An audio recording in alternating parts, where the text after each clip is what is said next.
Hello welcome to return of the മാൻഹ്വ സെറ്റ് മാൻവ. അവിടെ നമ്മൾ യോഞ്ചാമത്ത് ചൂമിയും തെഡ്ലീഡർ നിങ്ങളെ വിളിക്കുന്നു. അദ്ദേഹത്തിന് നിന്നെ മാത്രം കാണണമെന്ന്. അപ്പോൾ നമ്മളെ എം സി മനസ്സിൽ പറയുന്നു, അപ്പം സമയമായിരിക്കുന്നു. അടുത്തത് കാണിക്കുന്നത് നമ്മുടെ എം സി ആണെങ്കിൽ സെറ്റ്ലിയറിനെ കാണാൻ പോവുകയാണ്.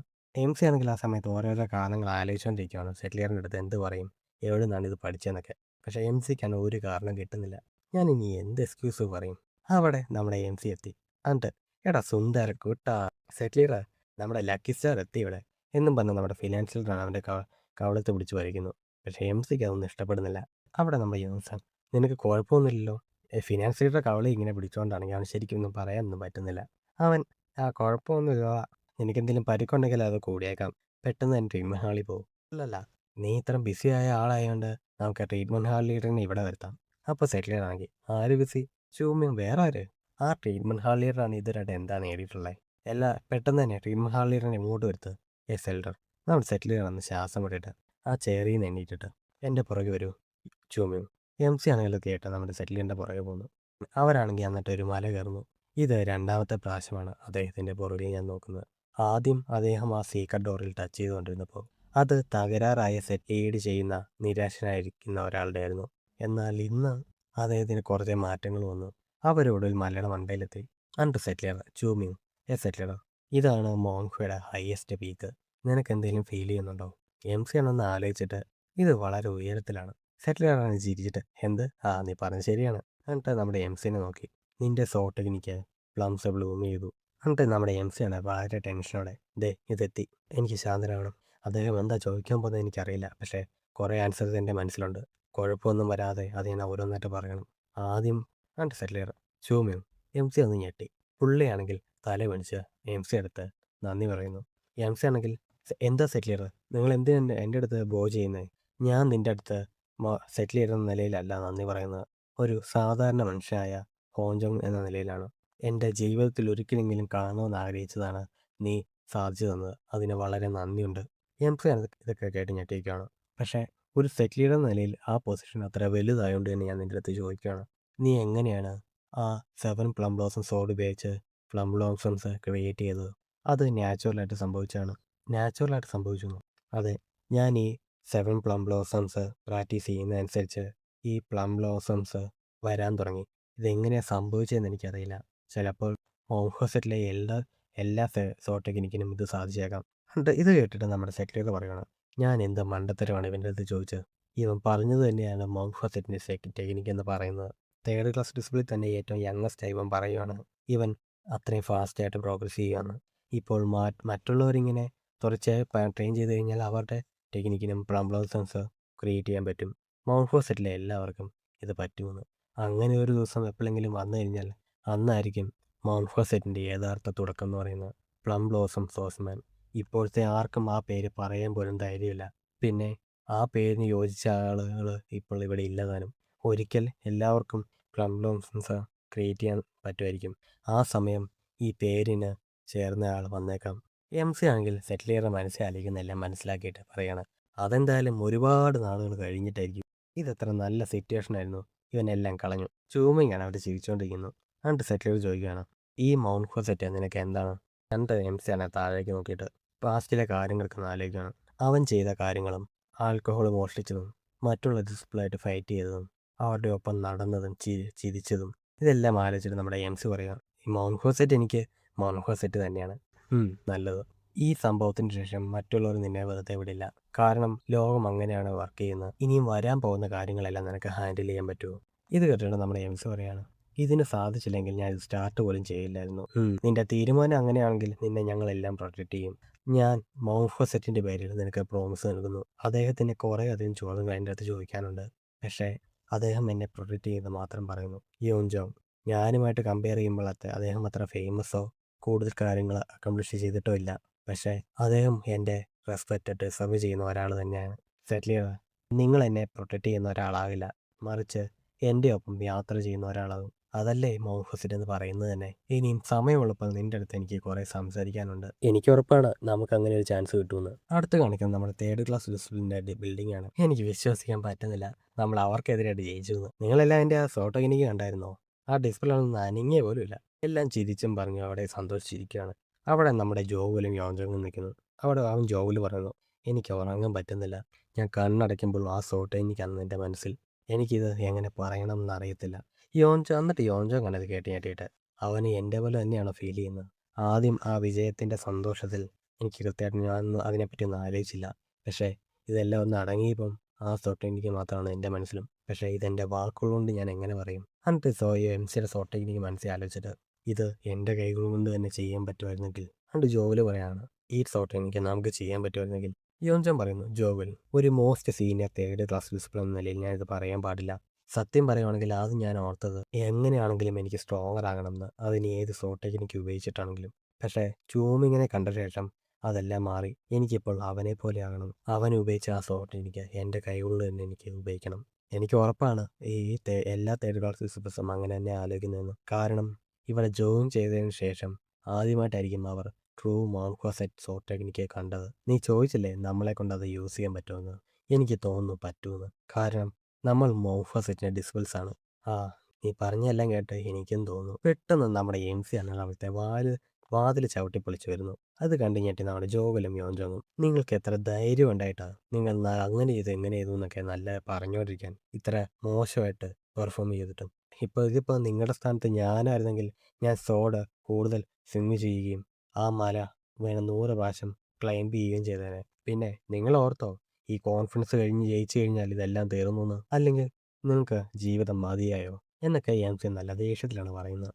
ഒരുത്തൻ എൻ്റെ അടുത്ത് പറഞ്ഞു, അവൻ ഇനിയും ഒറ്റയ്ക്കുള്ള പാത്ത് ചൂസ് ചെയ്യും. അവൻ ആ സെറ്റിൻ്റെ ട്രൂ എസെൻസ് റിവൈവ് ചെയ്യുന്നു. എന്നിട്ട് നിങ്ങളാണെങ്കിൽ നിങ്ങളെക്കാളും 5 വർഷം പ്രായം കുറവുള്ള ആൾക്കാരെ തോൽപ്പിച്ചതിന് സന്തോഷിച്ചിരിക്കുന്നു. എന്നിട്ട് നമ്മുടെ എംസിയാണ് അവരെല്ലാം വഴക്ക് പറഞ്ഞുകൊണ്ടിരിക്കുകയാണ്. എന്നിട്ട് നമ്മുടെ യോൻജോൻ പറയുന്നു, ഞങ്ങൾക്ക് കുറച്ചൊക്കെ കുറവുകളുണ്ട്. പക്ഷേ ഞങ്ങൾ ചെയ്ത കാര്യങ്ങൾ നല്ല റിസൾട്ട് അല്ലായിരുന്നോ? മിസ്റ്റേക്ക് എല്ലാം ഒരു റിയൽ ഫൈറ്റിലെ സാഹചര്യമല്ലേ? മിസ്റ്റേക്ക് ഒരു യുദ്ധക്കളത്തിൽ നിങ്ങളെ ഒരാൾ സ്ലാഷ് ചെയ്ത് കഴിഞ്ഞാൽ നിങ്ങൾ പറഞ്ഞുകൊണ്ടിരിക്കുമോ ഞാൻ ഒരു മിസ്റ്റേക്കാ ചെയ്യില്ലെന്ന്? നിങ്ങൾ ഇത്രയധികം ട്രെയിൻ ചെയ്ത ഒരു മിസ്റ്റേക്ക് പോലും വരുത്താതെ ഫൈറ്റ് ചെയ്യാൻ വേണ്ടിയാണ് എന്നൊക്കെ പറഞ്ഞ് നമ്മുടെ യോൻജോങ്ങിൻ്റെ അടുത്താണെങ്കിൽ നമ്മുടെ എംസി അണച്ചു വഴക്ക് പറയുന്നു. എന്നിട്ട് നീ എന്താ പറഞ്ഞത്? നമ്മൾക്ക് ഉറപ്പായിട്ടും കുറച്ചാൾ കഴിയുമ്പോൾ ആ സോട്ട് എനിക്ക് ഉപയോഗിക്കാൻ പറ്റുമെന്ന്. നിനക്ക് തോന്നുന്നുണ്ടോ നിന്റെ ഈ സ്ഥിതിയിൽ നിനക്കത് ഉപയോഗിക്കാൻ പറ്റുമെന്ന്? എന്നിട്ട് എംസി പറയുന്നു, നിങ്ങളെല്ലാം അത്ര സങ്കടപ്പെടുകയോ സന്തോഷിക്കുകയോ വേണ്ട. ഇത് വെറും ആദ്യത്തെ ഫൈറ്റാണ്. ഇനിയും കുറേ വരാൻ കിടക്കുന്നു. ഇതൊക്കെ കേട്ടിട്ട് നമ്മുടെ ഈ യോൻജോങ് ആണെങ്കിൽ, നീ പറഞ്ഞ രീതിയിൽ ഞങ്ങൾ ഒരുപാട് നല്ലപോലെ ഹാർഡായിട്ട് ട്രെയിൻ ചെയ്ത് കഴിഞ്ഞാൽ ഞങ്ങൾക്കും ഒരിക്കൽ ആ സോട്ട് എനിക്ക് ഉപയോഗിക്കാൻ പറ്റുമോ? എന്ത്? നിങ്ങളെല്ലാം ഇവിടെ ഒരു തെറ്റിദ്ധരിച്ചെന്ന് തോന്നുന്നു. നിങ്ങൾക്ക് എന്താ വേണ്ടതെന്നുള്ള കാര്യത്തിൽ ഇവിടെ പ്രസക്തിയില്ല. നിങ്ങൾ ഉറപ്പായിട്ടും അത് യൂസ് ചെയ്തിരിക്കണം. സ്വന്തം സോഡ് വെച്ച് ഒരു പ്ലംബ്ലോസം പോലും ക്രിയേറ്റ് ചെയ്യാൻ പറ്റില്ലാത്തവനെ ഞാൻ വെറുതെ വിടില്ല. എല്ലാവരും ഇവിടുന്ന് പെട്ടെന്ന് പോയിട്ട് ട്രെയിനിങ് സ്റ്റാർട്ട് ചെയ്തോ ഇപ്പോൾ തന്നെ. ആ ഡിസിപ്ലിൻസ് എല്ലാം പേടിച്ച് പുറത്തേക്ക് ഓടിപ്പോന്നു. എന്നിട്ട് നമ്മുടെ എംസി ആണെങ്കിൽ മനസ്സിൽ പറയുന്നു, ഇവിടെ നമ്മൾ അത്ര എക്സൈറ്റഡ് ആകാൻ പാടില്ല. ഇത് ആദ്യത്തെ സ്റ്റെപ്പാണ്. അവർക്ക് കോൺഫിഡൻസ് ഉണ്ടാകുന്നത് നല്ലതാണ്, പക്ഷേ അത് അളവിൽ കൂടാൻ പാടില്ല. പെട്ടെന്നാണ് നമ്മുടെ എംസി ശ്രദ്ധിക്കുന്നത്, അവിടെ ആരോ ഉണ്ടെന്ന്. നീ എന്താ അവിടെ ചെയ്യുന്നത്? നോക്കിയപ്പോൾ നമ്മുടെ ബേയാച്ചുൻ. എനിക്ക് നിന്റെ അടുത്തൊരു കാര്യം പറയാനുണ്ട്. എൻ്റെ ഒപ്പം ഒന്ന് വരാമോ ഒറ്റയ്ക്ക്? ഇവിടെ കിടക്കുന്ന രാത്രിയിൽ നമ്മുടെ എംസിയും ബേയാച്ചുനും ആ മലയിൽ നിൽക്കുകയാണ്. എന്നിട്ട് നമ്മുടെ എംസി ആണെങ്കിൽ കാലയിൽ ഇടിച്ചുകൊണ്ടിരിക്കുന്നു, വേദനയാന്ന് പറഞ്ഞിട്ട്. അത് കണ്ട് നമ്മുടെ ബേയാച്ചുൻ മനസ്സിൽ പറയുകയാണ്, ഇവൻ ചെറുപ്പമായിട്ടും വയസ്സായ ആളെ പോലെയാണ് പെരുമാറുന്നത്. നീ നിന്റെ സമയം എനിക്ക് വേണ്ടി മാറ്റി വെച്ചതിന് വളരെ നന്ദിയുണ്ട്. അതൊന്നുമില്ല, നിന്റെ സീനിയറല്ലേ എന്തായാലും. നീ എന്തിനാണ് ഇതുപോലത്തെ ഒരു ഡാർക്ക് പ്ലേസിലേക്ക് എന്നെ വിളിച്ചുകൊണ്ട് വന്നത്? എന്നെ വീണ്ടും അറ്റാക്ക് ചെയ്യാൻ പോകണോ കഴിഞ്ഞ വർഷത്തെ പോലെ? എന്നിട്ട് ബേയാച്ചുൻ പറയുകയാണ്, ഞാൻ നീയും ജിൻ യോങ്ങുമായിട്ടുള്ള ഫൈറ്റ് കണ്ടിരുന്നു. അതൊരു ഓവർവെൽമിംഗ് വിക്ടറി ആയിരുന്നു. അത്ര അല്ല വലിയായിരുന്നല്ല. എന്നിട്ട് ബേയാച്ചുൻ ഇങ്ങനെ പറഞ്ഞുകൊണ്ടിരിക്കുകയാണ് വേറെ കാര്യങ്ങൾ. അവിടെ നമ്മുടെ എംസി ചോദിക്കുകയാണ്, നീ തപ്പി കളിക്കാതെ കാര്യം പറ, എന്നെ എന്തിനാണ് ഇവിടെ കൊണ്ടുവന്നേ? ബേയാച്ചുനാണെങ്കിലും ഒന്ന് മടിച്ചിട്ട്, എനിക്ക് സ്ട്രോങ്ങർ ആകണം. ഇത് കേട്ടിട്ട് നമ്മുടെ എംസിക്കാണെങ്കിൽ ഒന്ന് ഞെട്ടിപ്പോയി. നിനക്ക് മനസ്സിലാകുമെന്നറിയില്ല, പക്ഷേ ഒരു സീനിയർ എന്ന നിലയിൽ നിന്റെ അടുത്ത് ഇങ്ങനെ ചോദിക്കുന്ന അത്ര ഈസിയായ കാര്യമല്ല. പക്ഷേ ഞാൻ എങ്ങനെ നോക്കിയിട്ടും എനിക്ക് വേറെ വഴിയില്ല. ഞാൻ എൻ്റെ സീനിയേഴ്സിനെ വിശ്വസിക്കില്ലാത്തതുകൊണ്ടൊന്നുമല്ല, പക്ഷേ അവരിൽ നിന്ന് പഠിക്കുന്നത് നിന്നിൽ നിന്ന് പഠിക്കുന്നത് തികച്ചും വ്യത്യാസമാണ്. അതിനേക്കാളും ഉപരിയായിട്ട് ഈ തേർഡ് ക്ലാസ് ഡിസിപ്പിൾസ് എന്നെ സർപ്രൈസ് ചെയ്യുന്നുള്ള പേടിയുന്നുണ്ട്. അതെനിക്ക് ഒരിക്കലും അനുവദിച്ചുകൂടാ. ഇത് കേട്ടിട്ട് നമ്മുടെ എംസി, അപ്പം നീ പറയുന്നത് നിന്നെ ഉൾപ്പെടെ എല്ലാ സെക്കൻഡ് ക്ലാസ് ഡിസിപ്പിൾസിനെയും ഞാൻ പഠിപ്പിക്കണമെന്നല്ലേ? അത് ശരിയാണ്. ഞാൻ എന്തിനത് ചെയ്യണം? ഇത് കേട്ട നമ്മുടെ ബേയാച്ചുൻ ഞെട്ടിപ്പോയി. ഞാൻ നിന്റെ അടുത്ത് നേരത്തെ തന്നെ പറഞ്ഞു, ഇത് അല്പം ചടങ്ങ് പിടിച്ച പരിപാടിയാണ്. ഇതുവരെ എനിക്ക് നേട്ടങ്ങളൊന്നുമില്ല. അപ്പം ഞാൻ എന്തിനിത് ചെയ്യണം? അപ്പം ബേയാച്ചുൻ, പക്ഷേ നമ്മൾ ഒരേ സെറ്റുകാരല്ലേ? അപ്പം പിന്നെ ഞാൻ എൻ്റെ സമയം മാറ്റി വെച്ചപ്പോൾ തേർഡ് ക്ലാസ് ഡിസിപ്പിൾസിനെയൊക്കെ പഠിപ്പിക്കുന്നുണ്ട് എന്ന കാര്യം നീ കേട്ടില്ലേ? അങ്ങനെയാണെങ്കിൽ നിനക്ക് അവരെ പഠിപ്പിക്കേണ്ട ഒരു ആവശ്യമില്ല. എന്നിട്ട് നീ അവരെ പഠിപ്പിക്കുന്നില്ലേ? നീ എന്തുകൊണ്ട് അങ്ങനെ ചെയ്യണം? എംസി ആണെങ്കിൽ എന്തുകൊണ്ടോ? ആർക്കറിയാം? നമ്മുടെ ബാച്ചിലാണ് കാര്യങ്ങളൊന്നും മനസ്സിലാവുന്നില്ല. അവന് അവരെ പഠിപ്പിച്ചെന്നോർത്ത് എന്ത് നേട്ടാ കിട്ടുന്നേ? അതും ഞങ്ങളെ പഠിപ്പിച്ചതിൽ നിന്ന് കിട്ടാത്തത്. നീ എൻ്റെ അടുത്ത് കീഴടങ്ങാനാണോ ചോദിക്കുന്നേ? ശ്ശേ! എന്നെ അങ്ങനെ ഇമ്മോറൽ പേഴ്സൺ ആക്കല്ലേ. ഞാൻ അങ്ങനെയൊന്നും പറഞ്ഞില്ലല്ലോ. പക്ഷേ നമ്മുടെ ബാച്ചിന് മനസ്സിലായി അത് തന്നെയാണ് നമ്മുടെ എംസിക്ക് ആവശ്യമെന്ന്. ബാച്ചും ചോദിക്കുകയാണ്. പക്ഷേ മൗണ്ട് ഹോസ്പിറ്റലിൽ ഇങ്ങനെ റൂൾസ് ഉണ്ടല്ലോ. എന്നിട്ട് നമ്മുടെ എംസി ചോദിക്കുകയാണ്. സീനിയർ, തേർഡ് ക്ലാസ് ഡിസിപ്ലിൻസ് എങ്ങനെയാണ് ട്രെയിൻ ചെയ്യുന്നതെന്ന് നിങ്ങൾ കണ്ടിട്ടുണ്ടോ? ഉണ്ട്. അവിടെ ബാച്ച് മനസ്സിൽ പറയുന്നത് അവരെല്ലാ സമയവും തറയിൽ കൂടെ എഴഞ്ഞ് നടക്കുമായിരുന്നു. എന്നിട്ട് നമ്മുടെ എംസി, അങ്ങനെയാണ് കാര്യങ്ങൾ എളുപ്പമായി. നിങ്ങൾക്ക് തോന്നുന്നുണ്ടോ ഞാൻ നിങ്ങളെ എങ്ങനെ സീനിയറായിട്ട് ട്രീറ്റ് ചെയ്ത് കഴിഞ്ഞാൽ അവരെ ട്രെയിൻ ചെയ്യുന്ന പോലെ നിങ്ങളെ ട്രെയിൻ എന്ന്? അവരെ എങ്ങനെയൊക്കെയോ സമ്മതിപ്പിച്ചു. ഇപ്പോൾ എന്തെങ്കിലും കുഴപ്പമുണ്ടായി കഴിഞ്ഞാൽ എന്നെ ഗ്രാൻഡ് സീനിയേഴ്സ് പണിഷ് ചെയ്യും. അപ്പോൾ അവൻ പറയുന്നത് അവന് പറ്റില്ലെന്നല്ല, പക്ഷേ കുറേ കുഴപ്പങ്ങളുണ്ടെന്ന് ഇതിനിടയിൽ.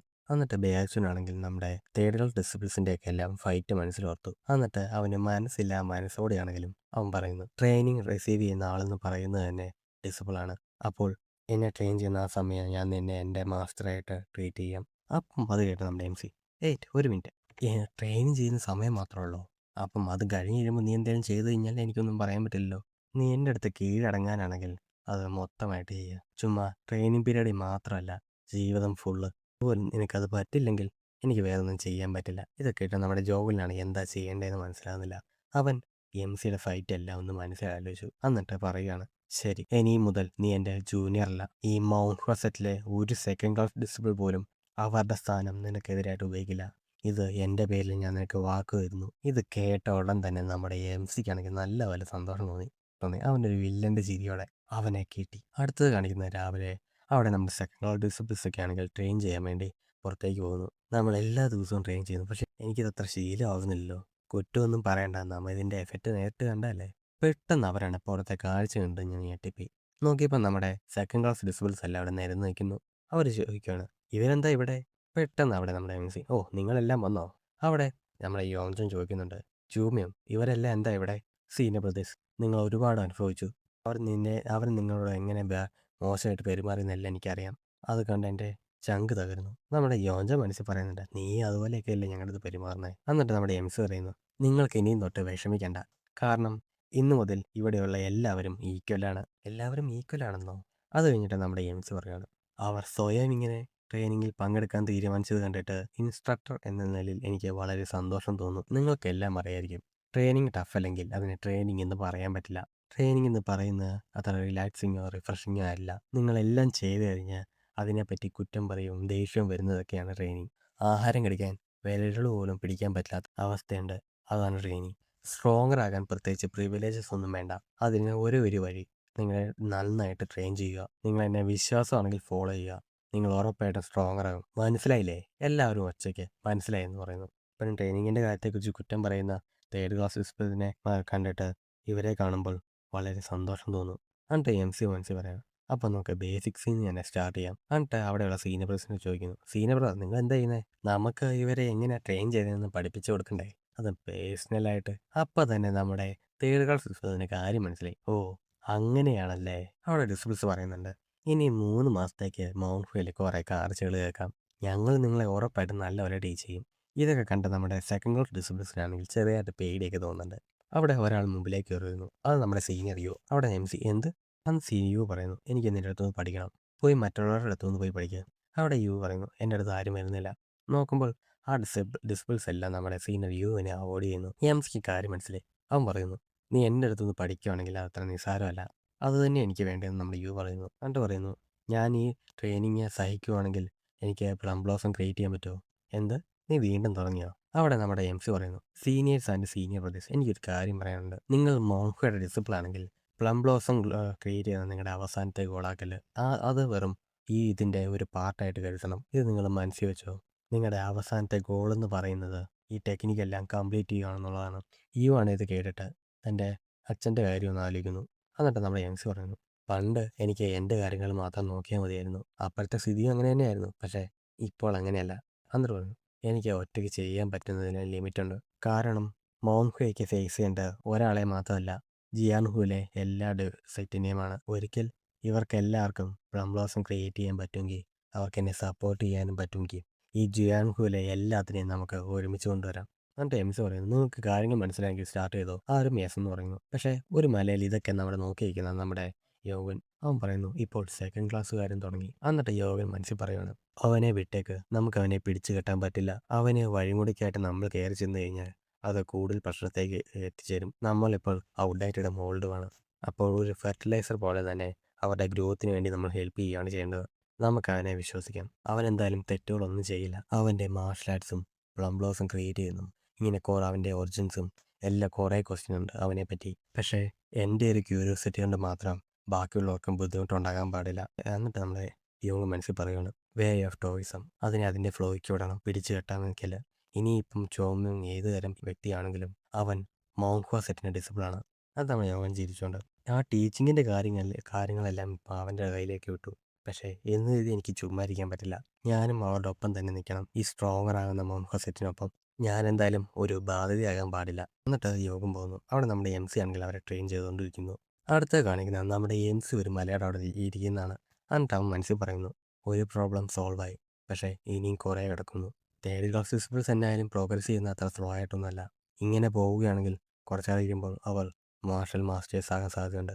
ഇപ്പം ഇത് കണ്ടിട്ട് എൻ്റെ തോളിൽ ഒരു ബാധ്യത ഉള്ള പോലെ തോന്നുന്നു. എനിക്ക് തോന്നുന്നു ഇതായിരിക്കും ലീഡർ എന്നൊക്കെ പറയുന്നത്. എനിക്ക് ഇങ്ങനെയൊക്കെ പാസ്റ്റ് ഫീൽ ചെയ്തായിരുന്നോ? അങ്ങനെ ചെയ്തായിരുന്നെങ്കിൽ എൻ്റെ സെറ്റ് മെമ്പേഴ്സിൻ്റെ വിധിയും മാറുമായിരുന്നോ? മറന്നേക്കാം. ഇതെല്ലാം ഇപ്പോൾ പറഞ്ഞിട്ട് കാര്യമില്ല. ഇപ്പം ഇമ്പോർട്ടൻ്റ് എന്ന് പറയുന്നത് പാസ്റ്റിലെ കാര്യങ്ങൾ ഫൗണ്ടേഷനാക്കി ഇപ്പോൾ നല്ലൊരു ഡിസിഷൻ എടുക്കുക പ്രസൻറ്റിൽ. അതുവഴി ഒരു ബ്രൈറ്റർ ഫ്യൂച്ചർ ക്രിയേറ്റ് ചെയ്യുക. എന്നിട്ട് നമ്മുടെ MC ആണ് ഡാൻ്റെ തന്നെ ഫീൽ ചെയ്യുന്നു. എന്നിട്ട് പറയുന്നു, എനിക്ക് ഫീൽ ചെയ്യാൻ പറ്റുന്നുണ്ട്, ഇത് പതിയെ വളരുന്നുണ്ട്. ഇത് വളർത്താൻ വേണ്ടി പ്രത്യേകിച്ച് ഷോർട്ട് കട്ട്സ് ഒന്നുമില്ല. ഞാൻ മുന്നോട്ട് തന്നെ പോകണം, പ്രോസസ്സ് എല്ലാം ഫോളോ ചെയ്യണം. മൗണ്ട് സെറ്റ് ഈ മൗണ്ടൈൻ പ്രൊട്ടക്ഷനിൽ നിന്നെല്ലാം പുറത്തുപോയി ലോകം എന്തെന്നറിയണം. എന്നാണ് അങ്ങനെ സംഭവിക്കുന്നത്. നമ്മൾ ജിയാങ്ഹുവിൻ്റെ ഇതുവരെയും കാണാത്ത ക്രൂരതയുടെ മുഖം നമ്മൾ കാണും. ഇങ്ങനെയൊക്കെ സംഭവിക്കുമ്പോൾ അവർക്ക് ട്രസ്റ്റ് ചെയ്യാനും ഡിപ്പെൻഡ് ചെയ്യാൻ പറ്റുന്ന ഒരു പ്ലേസ് ഞാൻ ക്രിയേറ്റ് ചെയ്യണം. അതിപ്പം ഞാനാണെങ്കിലും മൗണ്ട് സെറ്റ് ആണെങ്കിലും ഇതിനു വേണ്ടിയെല്ലാം ഞാനിപ്പോൾ സ്ട്രോങ്ങർ ആകണം. ഒരു പ്ലം ബ്ലോസം സോഡ് സുപ്രീം എന്ന നിലയിലല്ല, ഇപ്പോഴത്തെ ചൂമിങ് എന്ന നിലയിൽ. എന്നിട്ട് ഞാൻ ഒരിക്കൽ ആ ഹെവൻലി ഡീമിനെ തന്നെ സർപ്പാസ് ചെയ്യും. എന്നിട്ട് നമ്മുടെ MC ആണെങ്കിൽ തൻ്റെ സീനിയറിനും ആലോചിച്ചു, നിന്റെ പ്ലം ബ്ലോസംസ് എല്ലാം ബ്ലൂം ചെയ്തോ? MC ആണെങ്കിൽ പുറോട്ട് പോയിട്ട് ആരും ഇല്ലെന്ന് മനസ്സിലാക്കിയിട്ടും MC പറയുന്നു, ഇല്ല, പക്ഷേ അത് ഒരിക്കൽ ബ്ലൂം ചെയ്യും. എൻ്റെ സ്വന്തം പ്ലം ബ്ലോസംസ് അതിൻ്റെ സോഡ് ടിപ്പിൽ നിന്ന് ബ്ലൂം ചെയ്യും. ഈ വേൾഡിനെ തന്നെ അതിൻ്റെ സെൻറ്റ് കൊണ്ട് കവർ ചെയ്യും. വിഷമിക്കേണ്ട സീനിയർ ബ്രദർ, ഞാൻ എൻ്റെ ബെസ്റ്റായിട്ട് ചെയ്യും, കാരണം ഞാൻ ചൂമിങ് അല്ലേ എന്ന് പറഞ്ഞ് നമ്മുടെ MC ആണെങ്കിൽ തിരികെ പോന്നു. അങ്ങനെ കാറ്റും മഴയും വെയിലും എല്ലാം പോയി. അങ്ങനെ 2 വർഷം കഴിഞ്ഞു. ഇവിടെ കാണിക്കുന്ന നമ്മുടെ മൗണ്ട് സെറ്റ് ഏരിയയിൽ ഒരുത്തൻ കയറി വരുന്നു. ഒടുവിലെത്തി ഈ പ്ലേസിൽ. ഇതാണല്ലേ മൗണ്ട് സെറ്റ്. ആ 2 വർഷം മുമ്പുള്ള കോൺഫറൻസ് കഴിഞ്ഞ ശേഷം ഇത് ഇപ്പോൾ കൂടുതൽ റെപ്യൂട്ടബിൾ ആയിരിക്കുന്നു. എനിക്കറിയാവുന്ന മൗണ്ട് സെറ്റ് ഇത്ര ക്ലീൻ ഒന്നും അല്ലായിരുന്നു. എനിക്ക് തോന്നുന്നു എൻ്റെ അച്ഛൻ്റെ തീരുമാനങ്ങൾ തെറ്റാതിരുന്നാൽ മതിയായിരുന്നു എന്നും പറഞ്ഞ ആ ഡിസ്പോൾ ആണെങ്കിൽ മൗണ്ട് സെറ്റിൻ്റെ ഡോറിൽ തട്ടുന്നു. ഇവിടെ ആരെങ്കിലും ഉണ്ടോ? അവൻ തട്ടിയിട്ടും ഒരു റെസ്പോൺസും ഇല്ല.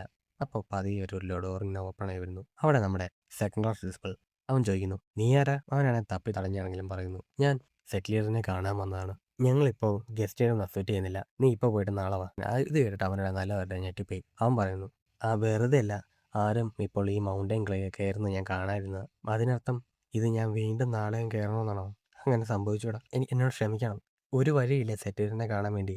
ഞങ്ങളോട് ക്ഷമിക്കണം. ഈ ദിവസം ഞങ്ങൾ ആരെയും അക്സെപ്റ്റ് ചെയ്യുന്നില്ല. ഇത് അത്ര അർജൻറ്റ് അല്ലെങ്കിൽ നിങ്ങൾക്ക് നാളെ വരാം. അവൻ പറയുന്നു, ഞാൻ വെളിയിൽ നിന്നുള്ള ഒരാളല്ല. അതുകൊണ്ട് അവൻ സ്വയം ഇൻട്രൊഡ്യൂസ് ചെയ്യുന്നു. ഞാൻ ഹുവ ഷാഡോ സെറ്റ്, മൗണ്ട് സെറ്റുമായിട്ട് അഫിലിയേറ്റ് ആയിട്ടുള്ള എക്സ്റ്റേണൽ സെറ്റ്. എനിക്ക് എത്രയും പെട്ടെന്ന് സെറ്റ്ലിയറിനെ മീറ്റ് ചെയ്യണം. എനിക്കറിയാം ഈ ദിവസം ഇവിടെ വന്ന് നിങ്ങളെ ശല്യപ്പെടുത്തിയത് തെറ്റാണെന്ന്. പക്ഷേ ഇത് അത്രയ്ക്ക് എമർജൻസിയാണ്. നിങ്ങൾ സെറ്റ്ലിയറിൻ്റെ അടുത്ത് ഒന്ന് പറയുമോ? അതുകൊണ്ട് ഈ ഹുവ ഷാഡോ സെറ്റിൻ്റെ കാര്യം അറിഞ്ഞിട്ട് ആ ഡിസ്പ്ലാണ് ഞെട്ടിപ്പോയി. ഹുവ ഷാഡോ സെറ്റ്? നീ ആ സെറ്റിന് റെപ്രസെൻറ്റേറ്റീവ് ആണോ?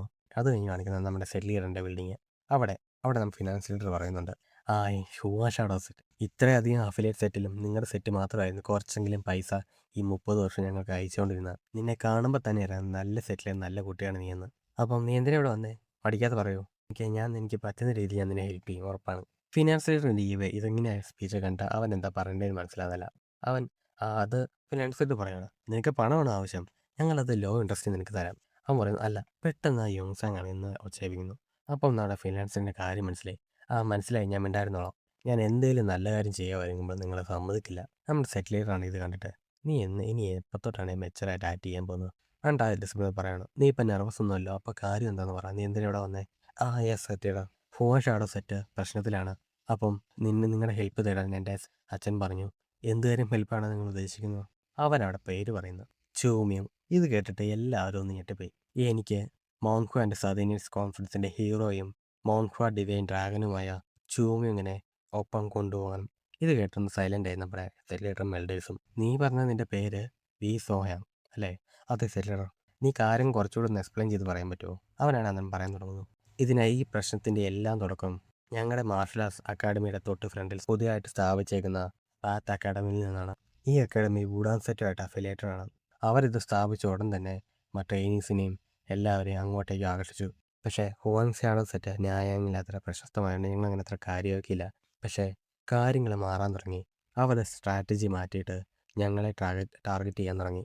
എൻ്റെ അച്ഛൻ ഹുവാൻ ഷാഡോ സെറ്റ് ലീഡർ അവരുമായിട്ട് ഫൈറ്റ് ചെയ്ത് ഗ്രേറ്റ് ഡാമേജ് ഡീൽ ചെയ്തു. പക്ഷേ കാര്യങ്ങൾ അതുകൊണ്ട് തീരുന്നായിരുന്നെങ്കിൽ ഞാനിവിടെ ഹെൽപ്പ് ചോദിച്ചു വരില്ലായിരുന്നു. കാര്യം എന്തെന്നാൽ ഈ പാത്ത് അക്കാഡമി ഹുവാൻ ഷാഡോ സെറ്റിനെ ന്യായങ്ങളിൽ നിന്ന് തന്നെ പുറത്താക്കാൻ ശ്രമിക്കുകയാണ്. അതുകൊണ്ടാണ് ഞാൻ നിങ്ങളുടെ അടുത്ത് വന്ന് ഹെൽപ്പ് ചോദിക്കുന്നത് മോൺഹു സെറ്റിന്. എൻ്റെ അച്ഛൻ കേട്ടത് വുഡാൻ സെറ്റിലെ ഡിസ്പ്ലേ ന്യായാങ്ങിൽ വരും എന്നാണ്.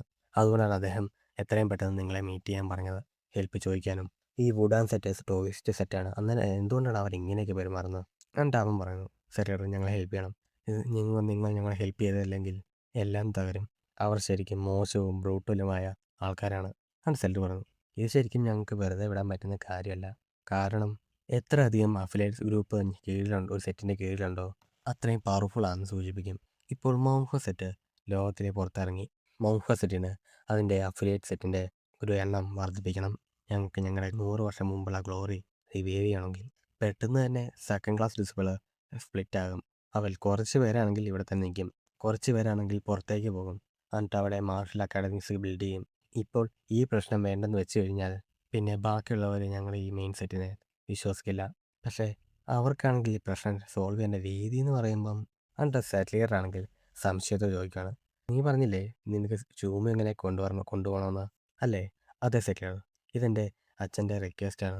അദ്ദേഹം പറഞ്ഞു മോൺഹുയുടെ ഡിവൈൻ ഡ്രാഗനെ കൊണ്ടുവരണമെന്ന്. ആ ഹീറോ സദേൺ സെറ്റിലെ എല്ലാവരെയും ഒറ്റയ്ക്ക് തോൽപ്പിച്ചു 2 വർഷം മുമ്പ്. അവൻ തെറ്റല്ല പറയുന്നത് എന്നിട്ട് പറയുന്നു. പക്ഷേ ആ റൂമേഴ്സ് ഒന്നും കറക്റ്റായിട്ടല്ല പോകുന്നത് എന്നിട്ട് പറയുന്നു. ഞങ്ങൾക്ക് കുറച്ച് കാര്യങ്ങൾ ഡിസ്കസ് ചെയ്യാനുണ്ട്. നീ പുറത്ത് പോയി വെയിറ്റ് ചെയ്യുമോ സെറ്റിലിയർ? എന്നിട്ട് ഫിനാൻസിയറാണ് ശരിക്കും ദേഷ്യത്തോടെ ആ മേശയ്ക്ക് തട്ടി പറയുകയാണ്, നമുക്ക് ഉറപ്പായിട്ടും അവരെ ഹെൽപ്പ് ചെയ്യണം. അവർക്ക് എത്ര ധൈര്യം ഉണ്ടായിട്ടാണ് അവർ ഈ സെറ്റിനോട് ഇങ്ങനെ ചെയ്യാൻ. അവിടെ യോൺസൺ പറയുന്നു, സെറ്റിലിയർ ഇത് ഇത്ര ഈസിയായ കാര്യമല്ല. നമ്മുടെ മോൺഹോയ്ക്ക് നേരിടാൻ പറ്റിയ ഈസി ആയിട്ടുള്ള ഓപ്പണൻ്റ് അല്ല ഈ വുഡാൻ സെറ്റ്. പക്ഷേ ഇപ്പോൾ ഇത് അഫിലിയേറ്റ് ഗ്രൂപ്പുമായിട്ടുള്ള തമ്മിലുള്ള പ്രശ്നമാണ്. പക്ഷേ കാര്യങ്ങൾ വഷളായി കഴിഞ്ഞാൽ അതൊരു സെറ്റുമായിട്ടുള്ള പ്രശ്നമായേക്കാം. സെറ്റിലാണ് കാര്യം ഒന്ന് ആലോചിച്ചിട്ട് എന്നിട്ട് വീണ്ടും ഈ എൽഡർ പറയാണ്, സെറ്റിലിയർ ഇപ്പോൾ നമുക്ക് 2 കാര്യങ്ങൾ നോക്കണം. ആദ്യം മോൺഹുവയിലെ പുറം ലോകമായിട്ടുള്ള ആക്ടിവിറ്റീസ് തുടങ്ങാൻ പറ്റിയ സമയമാണെന്ന് നോക്കണം. എന്തൊക്കെയാണെങ്കിലും നമ്മൾ നമ്മുടെ ഡിസിപ്ലിനെ ഇപ്പോൾ വുഡാൻ സെറ്റിനെ നേരിടാൻ വേണ്ടി വായിച്ചു കഴിഞ്ഞാൽ എല്ലാവരും ഓർക്കും നമ്മുടെ മോൺഹു സെറ്റ് തിരിച്ചു വന്നു. അത് ശരിയാണ്. രണ്ടാമത്തെ കാര്യം, നമ്മുടെ ഡിസിപ്പിൾസിന് ആ വുഡാൻ സെറ്റിനെ നേരിടാൻ പറ്റുമെന്ന്. ഇപ്പം ആ പ്രശ്നമായിട്ട് നോക്കുകയാണെങ്കിൽ കുറച്ചുകൂടെ വ്യക്തമായിട്ട് പറഞ്ഞു കഴിഞ്ഞാൽ നമ്മൾ ചൂമ എങ്ങനെ റിലീസ് ചെയ്യുന്നത് ശരിയാണോ? ഇതൊക്കെ ടെൻഷൻ അടിച്ചുകൊണ്ടാണ് യോങ്സാൻ പറയുന്നത്. എല്ലാവരും ഇത് കേട്ടിട്ട് അവർക്കും ടെൻഷൻ തോന്നും. സെറ്റ് ലീഡർ ആണെങ്കിൽ എന്താ പറയേണ്ടതെന്ന് അറിയില്ലാതെ യോഗൻ്റെ അടുത്ത് പറഞ്ഞു, യോഗൻ നിനക്ക് എന്താ തോന്നുന്നത്? ഇവിടെ എന്താ ആലോചിക്കാമെന്ന് സെറ്റ് ലീഡർ? നമുക്ക് അവനെ അയക്കാം. അവനെ അയക്കണമെന്നോ? നമുക്ക് എന്തായെങ്കിലും ഒരിക്കൽ ജിയാങ്ഹുവിനെ നേരിടണം. അപ്പം അത് ഡിലേ ചെയ്യുന്ന കാര്യമില്ല. അവനെ ഈ മൗങ്ഹയിൽ പിടിച്ചിരുത്തി ടോയിസത്തിൽ ഫോക്കസ് ചെയ്യാൻ പറ്റുമായിരുന്നെങ്കിൽ കുഴപ്പമില്ലായിരുന്നു. പക്ഷേ അത് ഇമ്പോസിബിളായ കാര്യമല്ലേ? അതുകൊണ്ടാണ് നമ്മൾ അവനെ ഇപ്പോൾ അയക്കണം. പുറം ലോകത്തിൻ്റെ ക്രൂരതകൾ എക്സ്പീരിയൻസ് ചെയ്യാൻ. മനസ്സിലായി. അതൊരു നല്ല ആൻസർ തന്നെയായിരുന്നു. അത് ചോദിക്കുന്നത്, ഇപ്പോൾ ചൂമിങ് എന്താണ് ചെയ്യുന്നത്? അവൻ ഐസൊലേറ്റ് ട്രെയിനിങ്ങിന് പോയേക്കാണോ? ഇതുവരെയായിട്ടും പുറത്തു വന്നിട്ടില്ല. ഇപ്പം വരാറായെന്ന് തോന്നുന്നു. ശരി, അങ്ങനെയാണെങ്കിൽ യോൻജോങ്ങിനെ വരാൻ പറ. യോൻജോങ് കാര്യങ്ങളെല്ലാം കേട്ടു. എന്നിട്ട് ചോദിക്കുകയാണ്, നിങ്ങൾ പറയുന്നത് അവൻ ഐസൊലേറ്റ് ട്രെയിനിങ് കഴിഞ്ഞു വരുമ്പോൾ അവനെ കുറേ ദൂരത്തേക്ക് പറഞ്ഞു വിടുന്നോ? നിങ്ങൾ സീരിയസ് ആയിട്ടാണ് പറയുന്നത്? പെട്ടെന്ന് തെറ്റാ പറഞ്ഞതെന്ന് മനസ്സിലായപ്പം യോങ്ജോങ് ആണെങ്കിൽ പറയുന്നത് നിർത്തി. സെറ്റിലർ പറയണം, നമ്മുടെ ഹുവാ ഷാഡോ സെറ്റിലെ ഗസ്റ്റ് ചൂമിങ്ങിനെ ഗൈഡ് ചെയ്യും. അപ്പം അവർ ഒരുമിച്ച് കുറേ ട്രാവൽ ചെയ്യുന്നതുകൊണ്ട് അവനെ ചൂമിങ് ഇൻട്രൊഡ്യൂസ് ചെയ്യുക. യോങ്ജോങ് ആണെങ്കിൽ മനസ്സിലായി എന്നും പറഞ്ഞ് അവിടുന്ന് പുറത്തേക്ക് വന്നു. അവിടെ നമ്മുടെ ഹുവാ ഷാഡോ ഡിസിപ്പിളാണ് മനസ്സിലാക്കിക്കണം, ഇദ്ദേഹം ഒത്തിരി ഓൾഡ് അല്ലല്ലോ. പക്ഷേ അദ്ദേഹത്തിന് കിട്ടുന്ന ആ ഫീലിങ്സ് എന്നെക്കാളും തികച്ചും വ്യത്യാസമാണ്. കണ്ടിട്ട് ഏതാണ്ട് ഒരു വലിയ നദി പോലെ.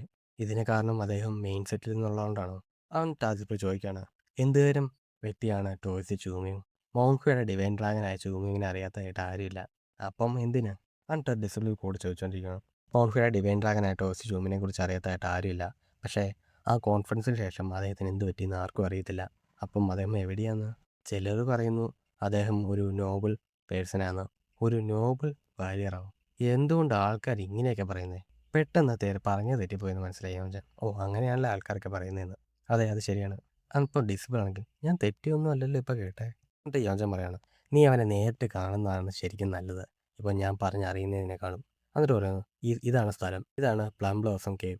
ഇവിടെ ആൾക്കാർ ട്രെയിൻ ചെയ്യാൻ വേണ്ടി വരും, മറ്റുള്ളവരുടെ ശല്യത്തിൽ നിന്നും എല്ലാം ഒരു എലൈറ്റ്മെൻറ്റ് കിട്ടാനും. അപ്പം ടോസിജുമും ഇവിടെയാണല്ലേ ഇപ്പോൾ ഉള്ള എലൈറ്റ്മെൻറ്റ് കിട്ടാൻ വേണ്ടി. അന്നപ്പം യോഞ്ചാൻ, അങ്ങനെയൊക്കെ വേണേൽ പറയാം. യോഞ്ചാൻ തന്നെ എന്നിട്ട് പറയുന്നു, ഞാൻ അവനെ വിളിക്കാം. യോഞ്ചാൻ കാണാൻ മടിയോടെ ആണെങ്കിലും ചെറുതായിട്ട് രഹസ്യം പറയുന്ന പോലെ ചൂമ്യവും ചൂമ്യവും.